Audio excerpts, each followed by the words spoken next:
145. Oh, how wretched my soul is for having wasted so many graces. I was running away from God, and He pursued me with His graces. I most often experienced God's graces when I least expected them.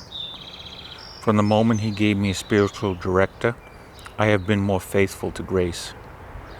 Thanks to the director and his watchfulness over my soul, I have learned what guidance means and how Jesus looks at it.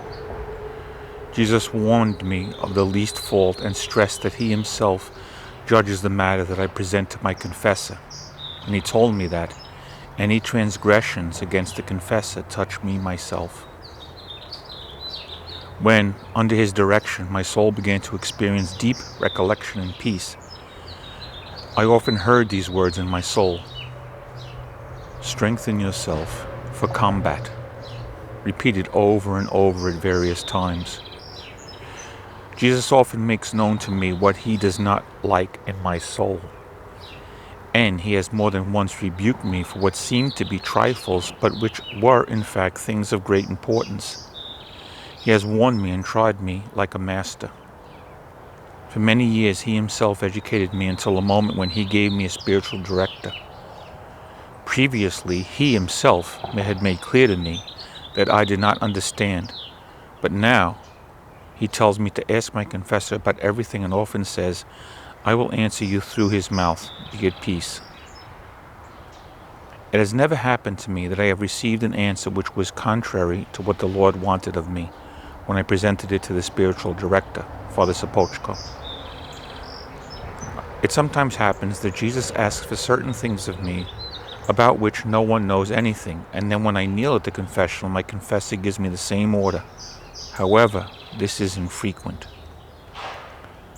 When, over a long period of time, a soul has received much light and many inspirations, and when the confessors have confirmed the source of these inspirations and set the soul at peace, if its love is great, Jesus now makes it known that it is time to put into action what it has received. The soul recognizes that God is counting on it, and this knowledge fortifies it. It knows that to be faithful, it will often have to face various difficulties, but it trusts in God, and thanks to this trust, it reaches the point to which God is calling it.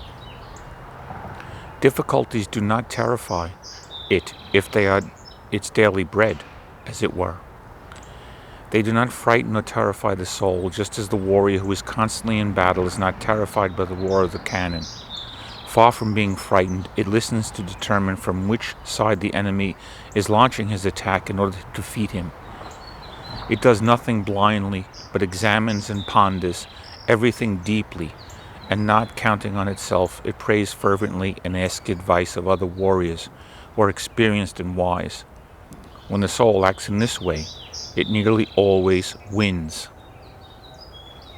There are attacks when a soul has no time to think or seek advice, when it must enter into a life or death struggle.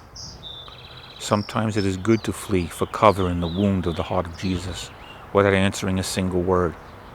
By this very act, the enemy is already defeated. In time of peace as well, the soul continues making efforts, just as in time of battle. It must exercise itself and do so with energy, otherwise it has no chance of attaining victory. I regard the time of peace as a time of preparation for victory. The soul must be ever watchful, watchfulness and again watchfulness. The soul that reflects receives much light. A distracted soul runs the risks of a fall, and let it not be surprised when it does fall.